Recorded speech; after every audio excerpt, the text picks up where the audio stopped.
Ser podcast.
Hola, buenas tardes. Cada vez es más difícil separar el grano de la paja en la conversación pública, distinguir entre lo interesante y lo anecdótico, porque hay tanto ruido, hay tanto insulto y tanta mentira suelta que cuesta, la verdad es que cuesta bastante, ¿eh? Por eso, si alguien como Joseph Stiglitz, que es uno de los economistas más citados en todo el mundo, es un crítico muy severo de la globalización, pero que no es ningún apocalíptico, ni radical, ni nada parecido, si alguien como él dice que con Trump la democracia puede desaparecer en Estados Unidos, yo sinceramente me echaría un poquito a temblar. No sé vosotros. Marta del Vado, buenas tardes. Hola, buenas Isaías Lafuente, buenas tardes. Hola, buenas en tardes. Radio Mallorca, Matías Valles, buenas tardes. Buenas tardes, Hola, Carles. Matías. Yo me echaría un poquito a temblar. Stiglitz lo ha dicho, ha hecho varias entrevistas, una de ellas en el diario El País, coincidiendo con el despliegue militar ordenado por Trump en Los Ángeles en contra del criterio del gobernador de California. Bueno, se está poniendo la cosa bastante fea y hace apenas una hora que ha terminado el toque de queda y ya ha podido bajar de la azotea a la calle nuestro compañero de deportes Pedro Fullana, al que hemos escuchado esta mañana ya en Hoy por Hoy, que está en Los Ángeles porque está siguiendo al Atlético de Madrid, el Mundial de Clubes que empieza este fin de semana, el domingo, que juega el Atlético contra el PSG, y nos viene de perlas tenerle ahí. Pedro, a ver, pregunta de rigor. ¿Qué ves ahora mismo desde tu ventana? Ventana literal porque estás pisando calle ya, ¿eh? Ventana metafórica. ¿Qué tal, Carles? Buenas tardes para vosotros. Sí, a ver, son las 7 y 9 minutos de la mañana. Me he bajado de la azotea donde anoche veíamos sorprendidos sobrevolar los 5 helicópteros que a eso de las 12 de la noche, hora de aquí en Los Ángeles, sobrevolaban todo el espacio aéreo del downtown, el sonido de las sirenas, de 2 explosiones que escuchamos a lo lejos, separadas por una hora. Bueno, y ahora bajó a la calle por primera vez 12 horas después, porque desde las 7 que nos metimos en el hotel, empezó el toque de queda a las 8 de la mañana, terminó a las 6 de la mañana, y ahora estoy aquí justo en el cruce entre la 7th Street y la Hill Street, que es donde se ubica nuestro hotel, en pleno corazón del downtown de Los Ángeles. Pues veo normalidad, veo tranquilidad, como cada una de estas mañanas. Me sorprende que cuando veníamos a Los Ángeles, veníamos con la etiqueta de el gran tráfico que nos íbamos a encontrar en la ciudad. Es verdad que del aeropuerto al centro financiero hay tráfico, pero me sorprende el poco tráfico que hay, la poca gente que hay en el downtown. Supongo que mucho tiene que ver lo que está pasando. Hablábamos ahora justo con el recepcionista del hotel y nos decía que solo hoy se han cancelado 5 reservas, que es una de las grandes preocupaciones que tienen los hoteleros aquí. La otra preocupación, la de los trabajadores. Hay mucho trabajador latino, mexicano, que al margen de vivir con preocupación la política de Trump sobre migración, les preocupa mucho cómo venir a trabajar, porque con un toque de queda ya se les complicaba la situación. Ellos viven en zonas alejadas que no hay toque de queda, pero en cambio viven con preocupación cómo llegar al centro por si hay disturbios, si la policía actúa, si no pueden acceder. Y bueno, a esta hora de la mañana yo creo que la mejor noticia aquí en Los Ángeles es que hay absoluta normalidad después de este toque de queda que hizo que no se pudiera cenar en la calle, no se pudiera salir de los hoteles ni de las residencias. Y ahora mismo pues una ciudad que no es semifantasma, pero hay poco tráfico, poca gente en la calle. Eso sí, a esta hora de la mañana, ya te digo, 7 y 11 minutos aquí en Los Ángeles, relativa normalidad. Oye, en principio lo de los partidos del Mundial de Clubes en principio no tienen que verse afectados, ¿no? No hay noticia de eso, para nada.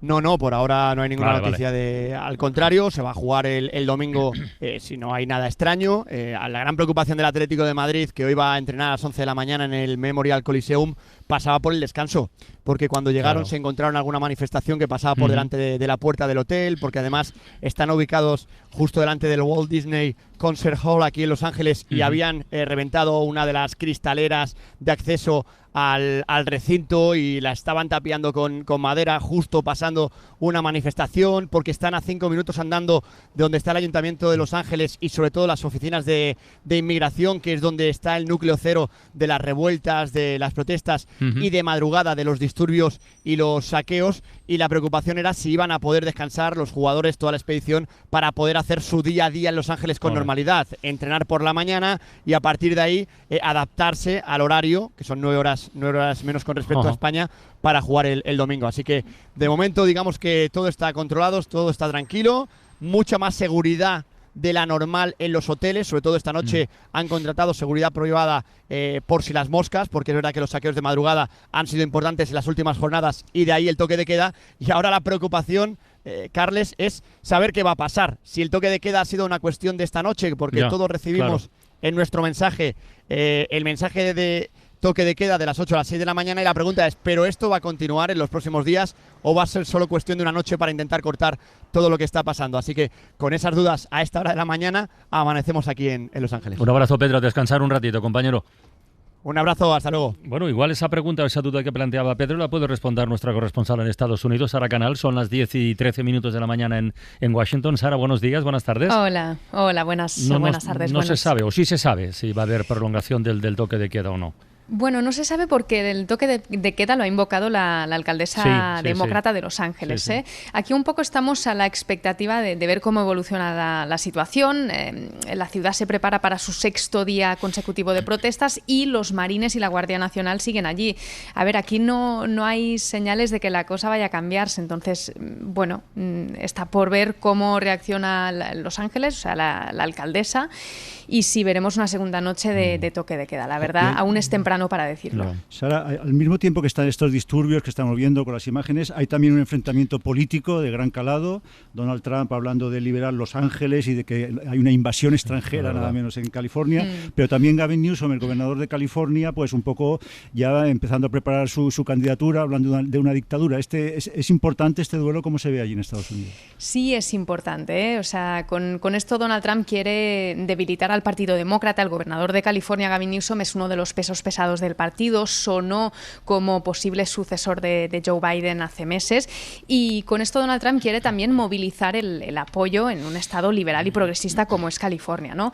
Su escalada de tensión y su retórica va en aumento, Trump amenaza cada día con algo nuevo, veremos qué nos depara hoy, y Gavin Newsom responde también y lo intenta hacer con contundencia, pero en general, si abrimos el abanico, aquí hay una clara voluntad por parte del presidente Trump de hacer una demostración de fuerza y de poder.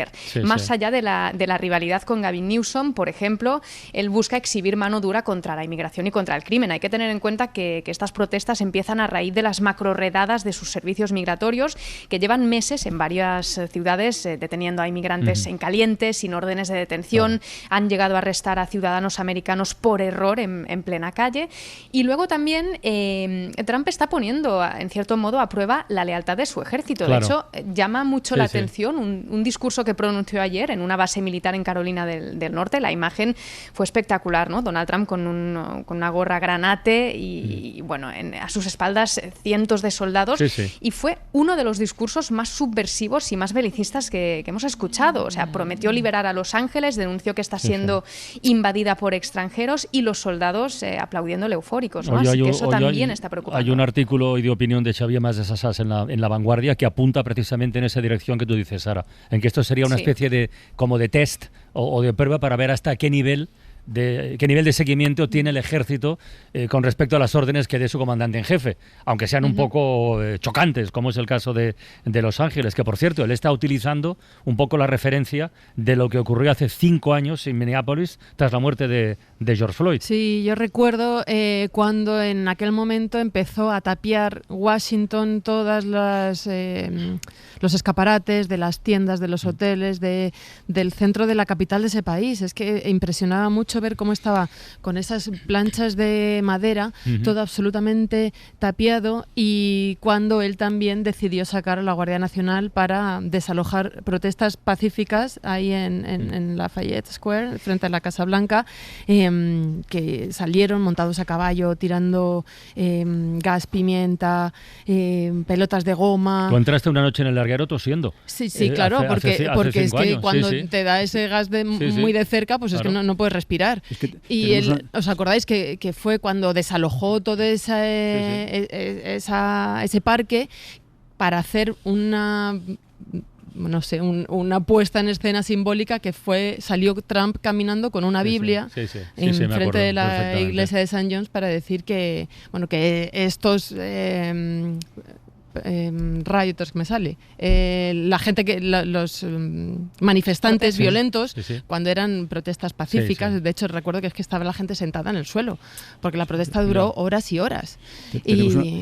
Tenemos una película del año pasado que es Civil War. Yo lo quería pedir a Sara si se está invocando allí, si se va a invocar la guerra civil, o incluso se habla del separatismo de California, ¿no? De California, que sería el país más rico del mundo. Esa película es demasiado reciente como para no tenerla en cuenta. Una de las cosas que dijo anoche Gavin Newsom es que la democracia está bajo asalto frente de nuestros ojos, y ese momento que ellos temían que llegara, pues está llegando. Es que creo que esa es la clave, ¿no? O sea, el eje de la política ya es otro, distinto a estas alturas del siglo. Ya no es entre la derecha y la izquierda, es entre quienes creen en la democracia y quienes están dispuestos a destruirla. Y tenemos ejemplos muy concretos, no solamente en Estados Unidos, sino en otras partes del mundo. Y el ejemplo de Trump, digamos, para arrasar el balón, es el bombero incendiario. Primero provoca el incendio y después se muestra como salvador ante lo que él mismo ha creado. Yo por eso quiero recordar las palabras que citaba hace un momentito al abrir la ventana del economista Geoff Stiglitz, y aprovecho para saludar a nuestro economista de cabecera, a Santiago Niño Becerra, para que se incorpore a la conversación. Santiago, buenas tardes. ¿Qué tal, Carlas, y todos y todas? Que digo dos cosas. Lo primero, Stiglitz no es ningún loco apocalíptico de los que suelta cosas así a la buena de Dios, sino que piensa bastante antes de hablar. Eso uno. Y dos, la lectura económica de todo esto que está pasando. La dejo en tus manos, o sea, todo el tema de la inmigración, todo esto, consecuencias que puede haber. ¿Por dónde irías tú, Santiago? Bueno, yo creo que desde una perspectiva económica hay que recordar que hay un montón de países, Francia, por ejemplo, es uno de ellos, pero yo creo que sobre todo Estados Unidos, en el periodo 1860 hasta la actualidad, la economía en gran medida se ha levantado sobre la inmigración. Es muy curioso porque cuando se habla de inmigrante, cuando se piensa en un inmigrante, habitualmente se piensa, y sobre todo en el caso de Estados Unidos, a un señor mexicano que está lavando platos en un restaurante. Este es un inmigrante, o alguien que está recogiendo naranjas en California. Pero un inmigrante también es un matemático que está en Yale, procedente de la India, y que está desarrollando sus actividades. Entonces, también recordar que fue Estados Unidos que en los años 70, que os acordaréis de esto, empezó la llamada caza de cerebros. Se dedicó a ir por Reino Unido, Alemania y bastantes países cazando a gente con unas ofertas brutales para que se fuesen a trabajar a Estados Unidos y a las universidades estadounidenses, ¿no? Entonces, ¿qué es lo que ha pasado? Ahora puede pasar un poco lo contrario, ¿eh? O sea, ya hay países de fuera de Estados Unidos, ¿verdad, Sara? Sí. Aquí voy. Lo que pasa es que en el caso de California es en gran medida, no digo en todo ni mucho menos, pero en gran medida lo que se ve más es una inmigración de bajo nivel cualitativo. Pero por otro lado, la agricultura de California literalmente aún depende de la inmigración. Entonces, bajo mi punto de vista, una de dos.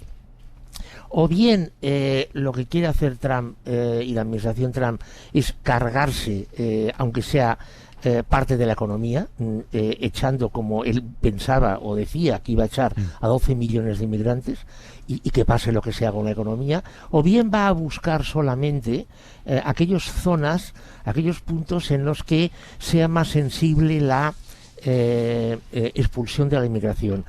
En California, si no estoy equivocado, en Los Ángeles, en la zona de Los Ángeles, es la zona del mundo que hay más mexicanos después de Ciudad de México.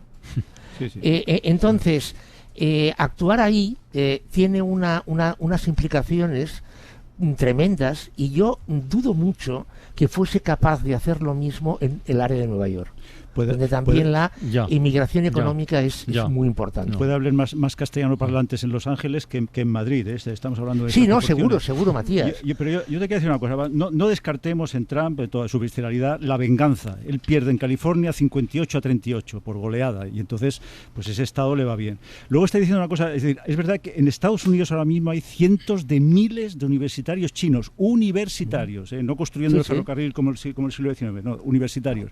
Realmente Europa, esto que decía también, ¿realmente Europa puede absorber toda esta inteligencia de Harvard? ¿Tiene medios para pagarlo y tal? Toda no, pero una parte sí, ¿eh? Pero suficiente para mantener, digamos, los niveles de investigación. Es que yo lo veo muy difícil. No lo sé, por eso se lo pregunto yo. No puede. Pero es que además, Matías, está pasando otra cosa.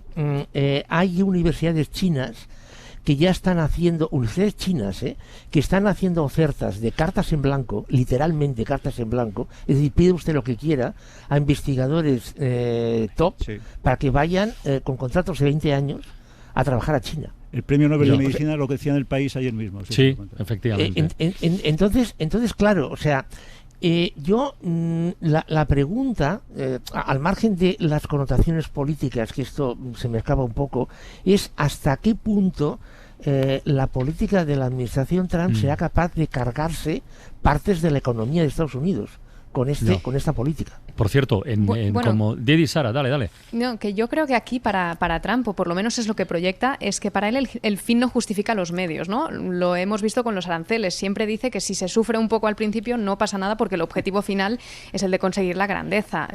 Lo dijo con los aranceles, y con la inmigración pues adopta también esta retórica, ¿no?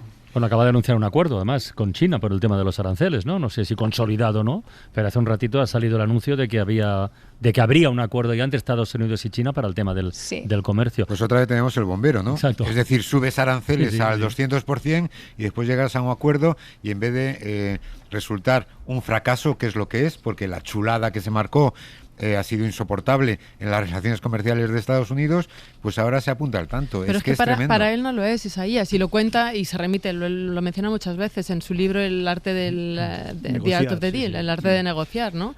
Que él echa el órdago al 200, y del 200 consigue el 70, pues para él es ganancia ya, aunque haya arrasado pues media economía mundial.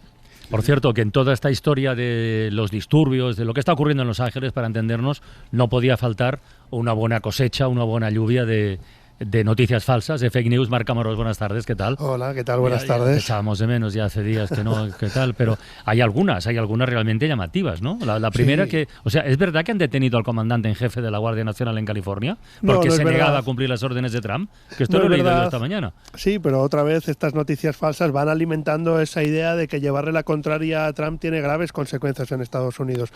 Lo vimos con Bruce Springsteen cuando en su arranque de la gira europea le criticó. El sobrevalorado.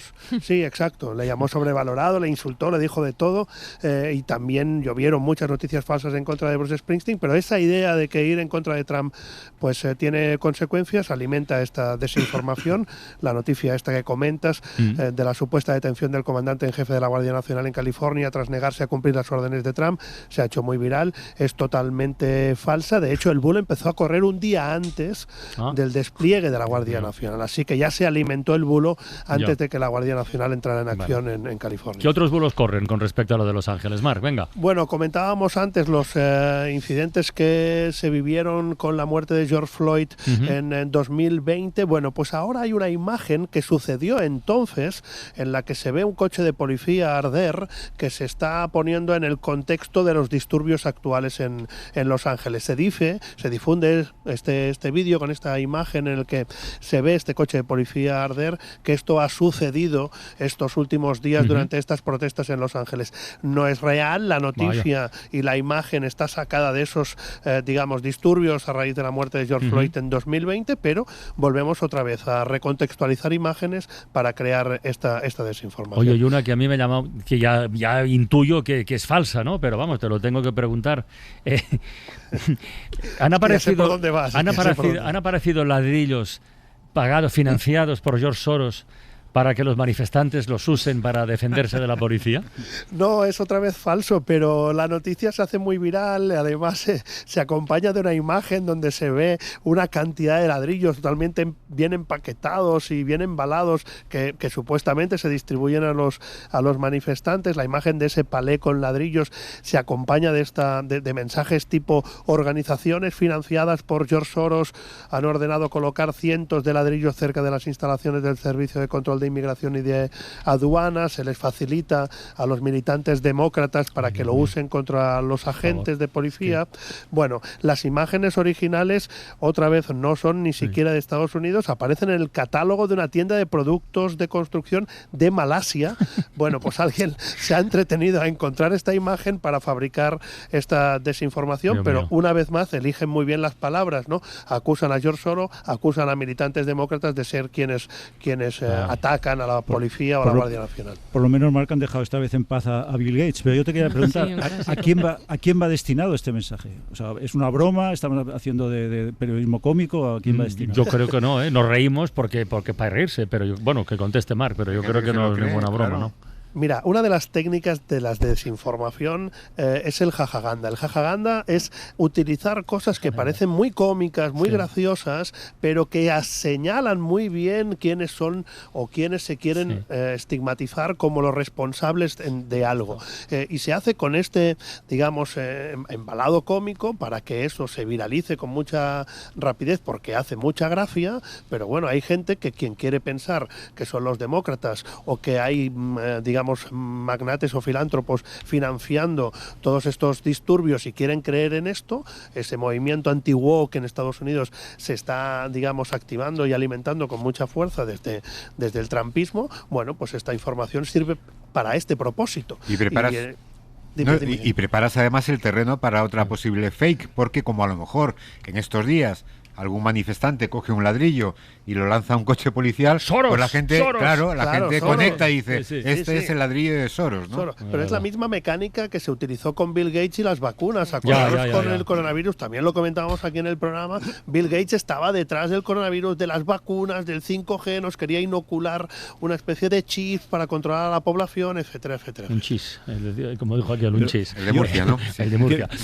Si puedo aprovechar, Carles, para estos americanos gordos, yo quería preguntar a Marc, teóricamente, y como experto en esto, lo que pasó con Joe Biden, que ahora se está discutiendo abiertamente, que se falseó, se ocultó la gravedad de su estado, hay el libro Pecado Original que lo dice clarísimamente, todos fuimos, vamos a decir, partícipes en un complot, me refiero a los periodistas americanos, incluso los más calificados. ¿Eso es fake? ¿Eso cómo se califica técnicamente?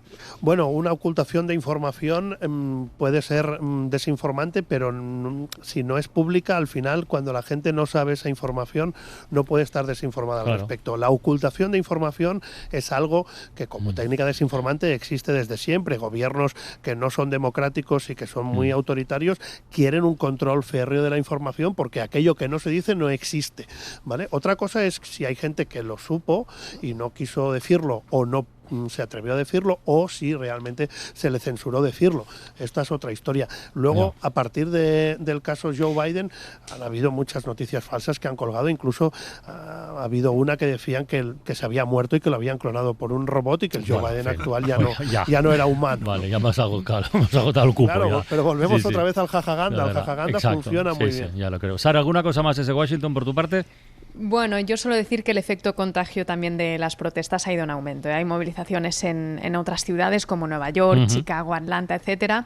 También Trump advirtió ayer de que piensa emplear la misma estrategia en otros estados, si eso ocurre. Y también vemos efecto contrario en el otro lado, ¿no? En los líderes republicanos, como por ejemplo el gobernador de Texas, que es republicano, Greg Abbott, un trumpista, que ya ha movilizado a la Guardia Nacional ante posibles protestas en San Antonio. O sea, ya está la Guardia Nacional por ahora en 2 estados, California y Texas. La cosa está complicada. Un abrazo, Sara. Otro para vosotros. Oye, pues hoy la palabra del día lo ha propuesto Isaías, me parece muy bien. Bueno, y si no también, porque la va a leer. A ver. La palabra toque de queda, pues la palabra es toque. La palabra del día, con Isaías Lafuente. Vamos a lo facilito. La palabra toque deriva del verbo tocar, hijo de otro del latín vulgar, tocare, que a su vez, nos dice el diccionario, tendría un origen onomatopéyico a partir de toc.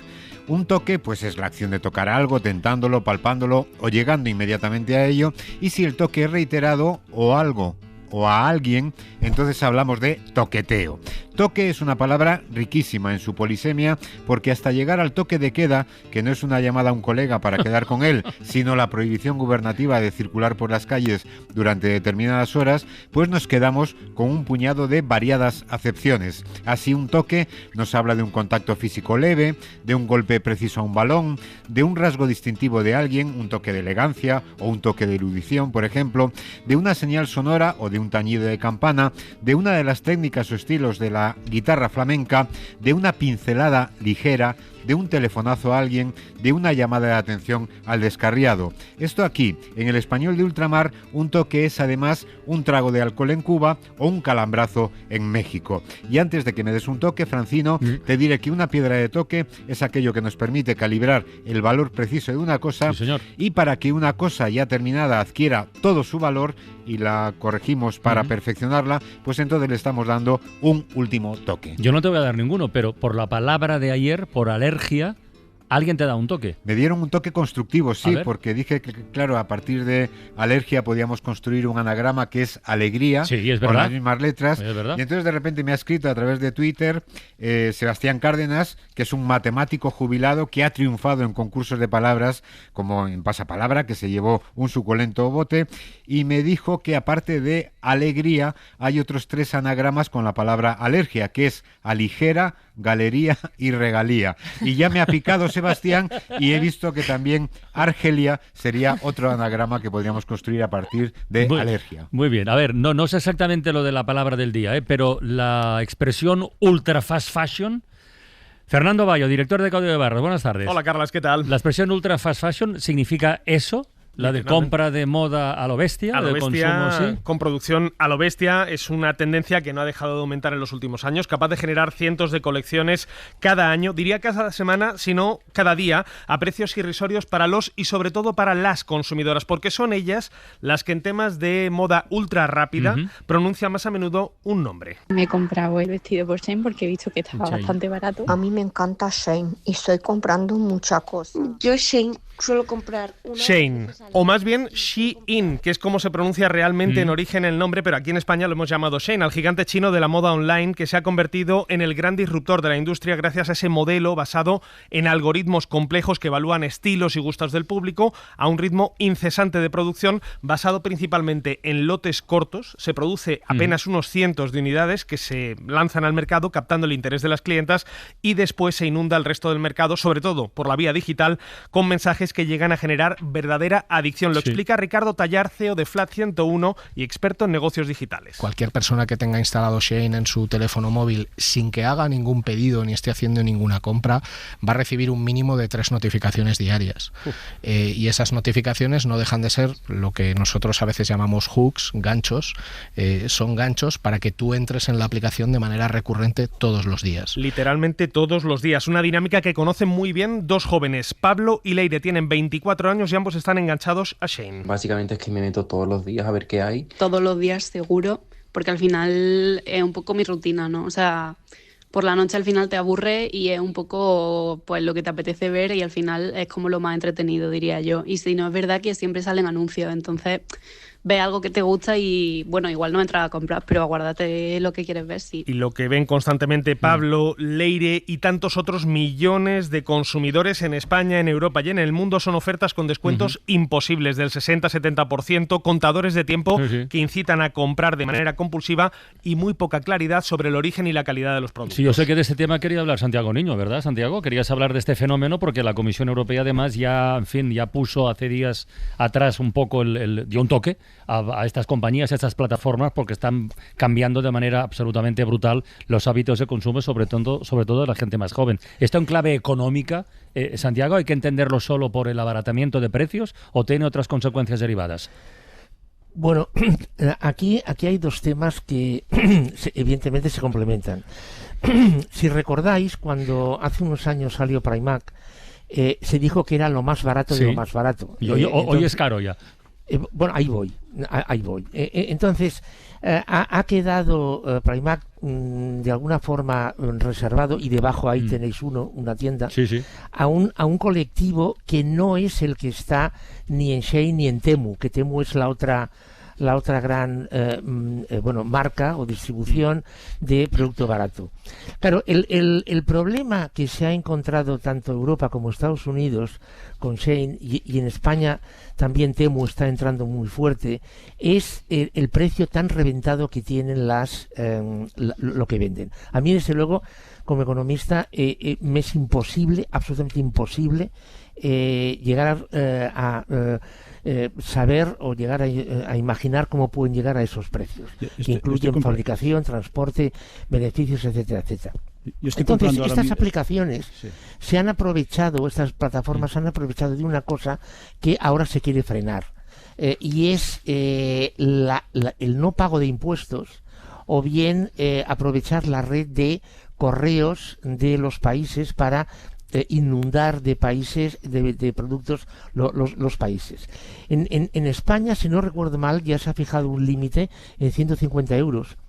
La cantidad del valor de la importación por encima de la cual ya hay que pagar impuestos. Y en Estados Unidos, no sé si esto ya se ha aplicado, se quería fijar en $800. Bueno, y es que escucha, porque Francia, precisamente, ¿verdad? Fernando, anoche aprobó el Senado la ley que se conoce como anti-Shein directamente, ¿no? Es una norma pionera a nivel mundial. Ayer mismo lo votaban efectivamente anoche en el Senado francés ese proyecto de ley. Votant 340, exprimé 339, pour 338, contre 1. Que solamente tuvo, como escuchamos, un voto en contra entre los 339 que votaron, y como decías tú, es una norma sin igual en todo el mundo. La ministra francesa de Consumo, Véronique Louvache, defendía así ante los senadores el texto.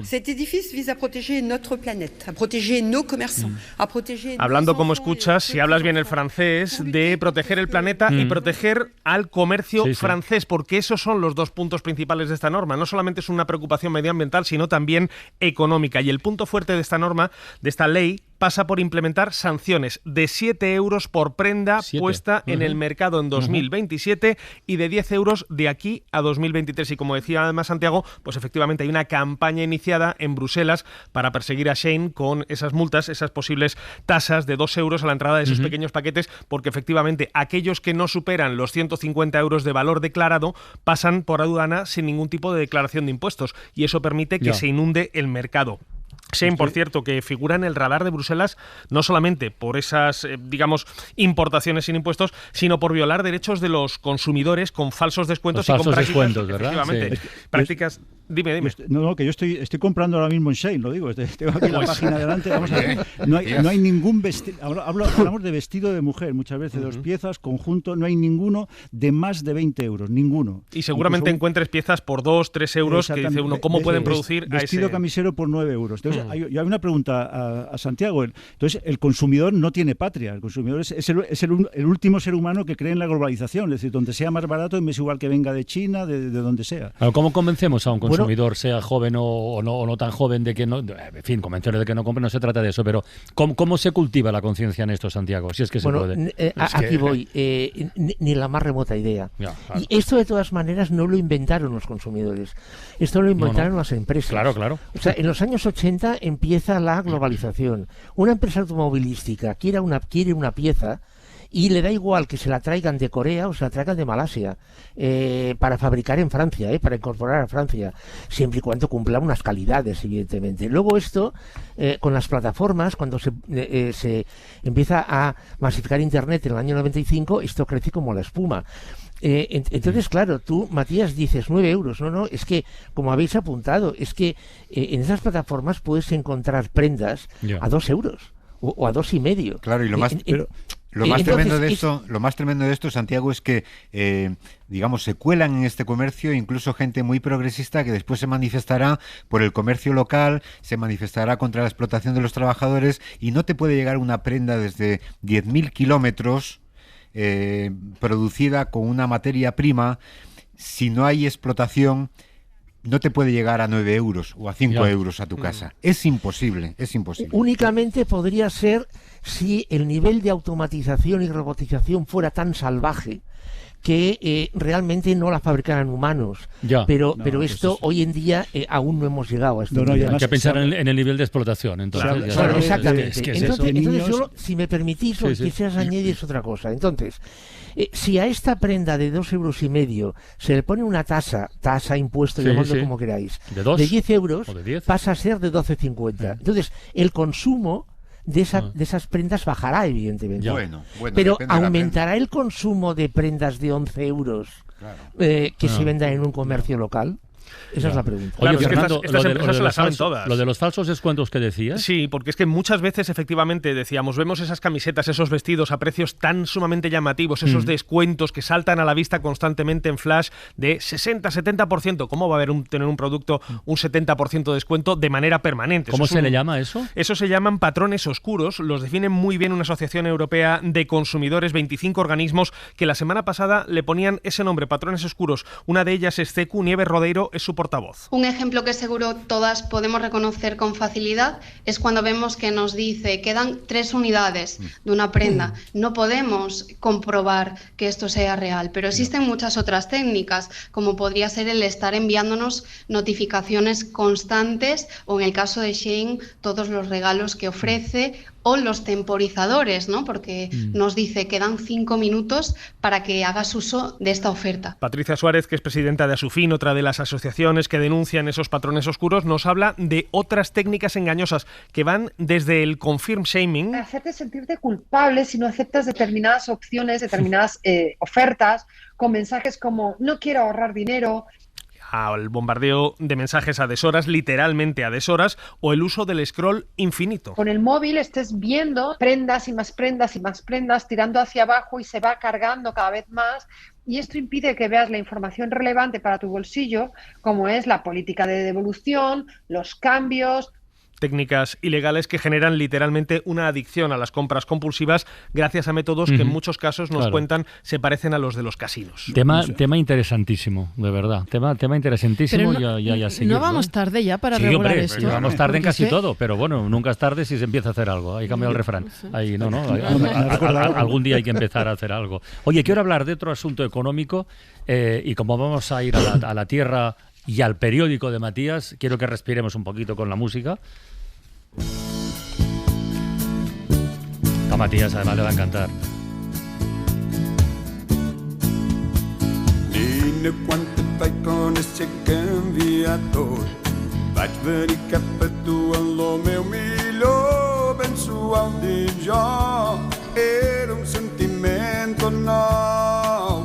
El gran Tomeu Peña, que nos sirve de banda sonora para un artículo que publica Matías Bellas en Diario de Mallorca bajo el sugerente titular de El niño ruso.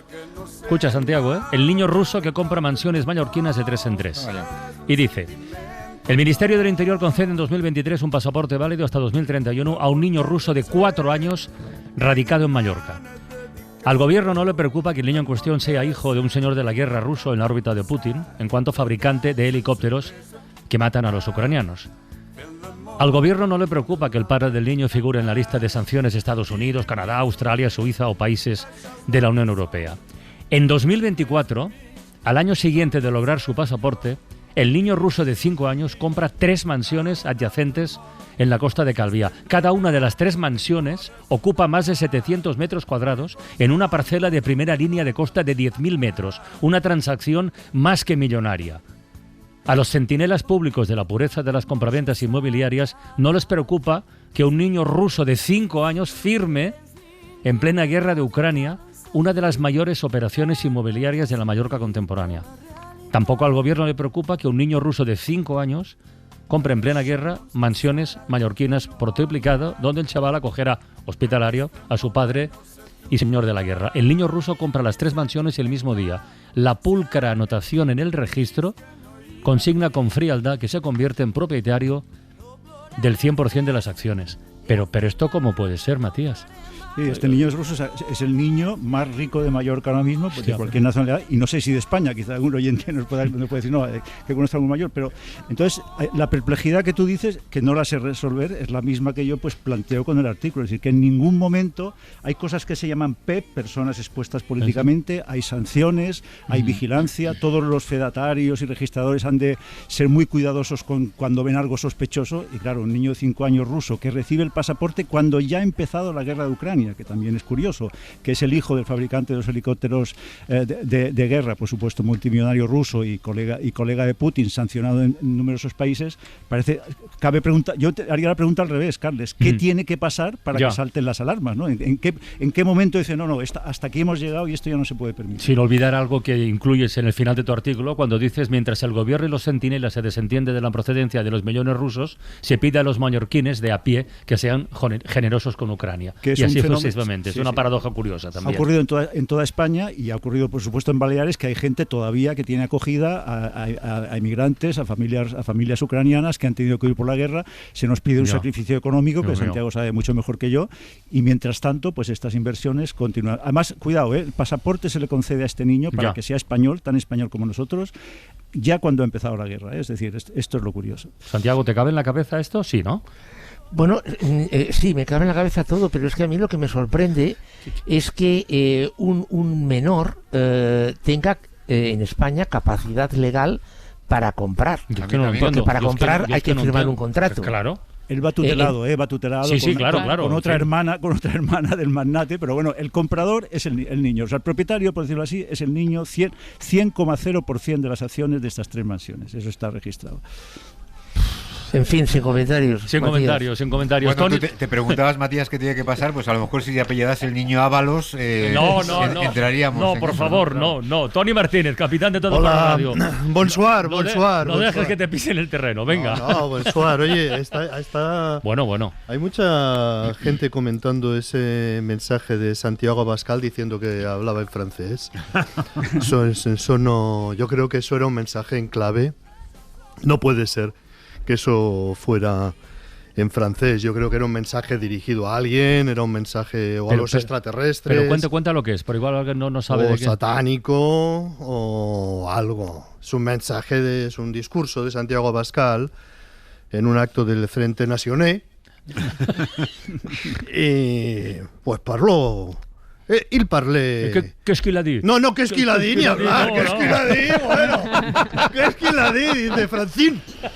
Qu'est-ce qu'il a dit es alta cultura. Merci beaucoup, gracias. ¡Otro! Merci beaucoup, pero ¿qué dices? No. Parlé le français, pues así, nasan. Así, nasan. Bueno, yo creo que no es le français.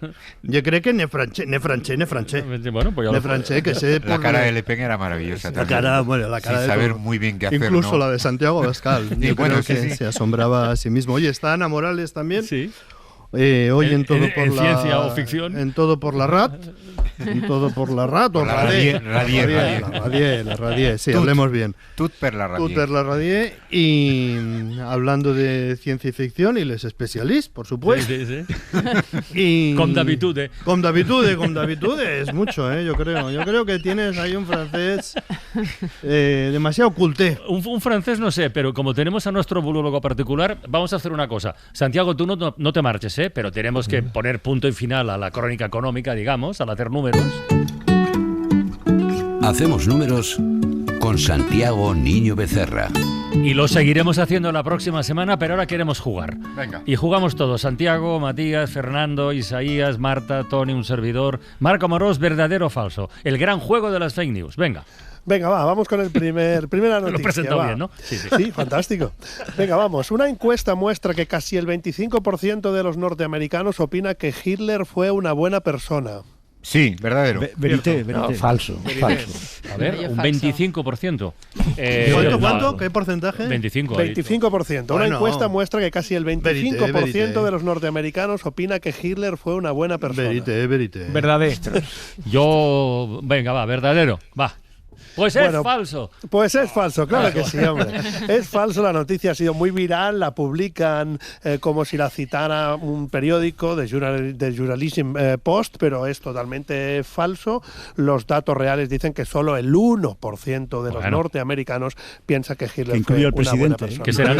Que serán unos cuantos miles, o el 1% de los norteamericanos serán varios miles de personas. Pero son poques. Sí, sí. 2 millones de americanos creen que es esto. Pero si lo peor de todo es que muchos más millones de estadounidenses han votado a Trump porque creen que es una buena persona y un buen presidente. 72 millones. 72 millones. Bueno. Venga, vamos con otro titular. Una señora británica jubilada se va de vacaciones a Benidorm y demanda a su agencia de viajes porque en el hotel había demasiados españoles.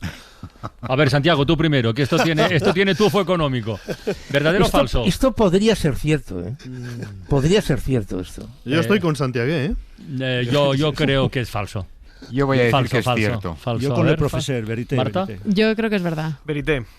Bueno, pues esto es real. La señora británica se ha agarrado un mosqueo de un par de cojones porque había demasiados españoles groseros, dice ella. Ha denunciado a la agencia de viajes. Además ha dicho que en su hotel solo había entretenimiento para españoles y bueno, la agencia de viajes le ha dicho que lo siente mucho, le da un vale de 80 euros en compensación porque le cambió los vuelos a última hora, pero no porque en el hotel hubiera demasiados españoles. Ha fallado Francino porque no es de ir a Benidorm. Oye, tengo un titular que daros para el juego de las fake news. Marc, a ver si lo adivinas tú también. Venga, va, sale. La exmujer del gobernador de California es la pareja de Donald Trump Jr. ¿Qué dices? ¿Verdadero o falso? Hay que decir. Pues verdadero, ¿no? Esto no se inventa, esto no se inventa. Yo digo que es falso. Falso. Verdadero. Kimberly Guilfoyle, que ha sido pareja de Donald Trump Jr. estoy viendo ahora mismo, hasta el año pasado, hasta 2024. Bueno. O sea, es ex. Sí, pero a lo mejor no solo hay rivalidad política, hay también... Las cosas de familia son lo peor. Has tardado una hora en dar la clave, Oye, Marta, de toda la discusión. Lamento interrumpir el juego, pero tenemos noticia de última hora y noticia importante. Acuerdo oficial para el estatus de Gibraltar entre España, Reino Unido y la Unión Europea. Enrique García Pozo, buenas tardes. ¿Qué tal? Sí, buenas tardes. Fumata Blanca, hay acuerdo sobre Gibraltar tras casi 4 años de negociaciones. El Peñón pasa a formar parte del espacio Schengen y las fronteras se trasladan de la verja al puerto y al aeropuerto. Las partes han acordado establecer controles fronterizos en Gibraltar, en el puerto y en el aeropuerto que se llevarán a cabo de momento mediante la plena colaboración entre las autoridades de la Unión Europea y del Reino Unido. Es la clave del comunicado que acaban de enviar desde el Ministerio de Exteriores. Es el resultado de la reunión que acaba de terminar aquí en Bruselas entre el ministro Álvarez, el comisario Šefčovič, el ministro de Exteriores del Reino Unido y el ministro principal de Gibraltar. Pues noticia de última hora, noticia importante que acabamos de contarles aquí en la SER. Enrique, luego ampliamos. Un abrazo, buenas tardes. Perfecto, un abrazo. Y esto es verdadero, quiero decir que estamos ahí en mitad del juego y era un acuerdo largamente esperado, porque claro, cuando Reino Unido sale de la Unión Europea con el tema del Brexit, claro, pasa a ser una frontera ya de un país que no compete a la Unión y había que buscar un nuevo estatus, una forma de gestionar todo el tránsito por la frontera de un lugar a otro y por fin se ha conseguido un acuerdo, o sea que esta sin duda es una magnífica noticia. Lástima haber interrumpido el juego, pero otro día seguiremos. Marc Amorós, un abrazo. Otro día más. Santiago, hasta la próxima semana. Vale, hasta luego. Matías Valle sigue buscando niños que compren casas. Y Fernando Valle, un abrazo. Un abrazo, Carlas. Marta, hasta luego. Chao. Para no perderte ningún episodio, síguenos en la aplicación o la web de la SER, Podium Podcast o tu plataforma de audio favorita.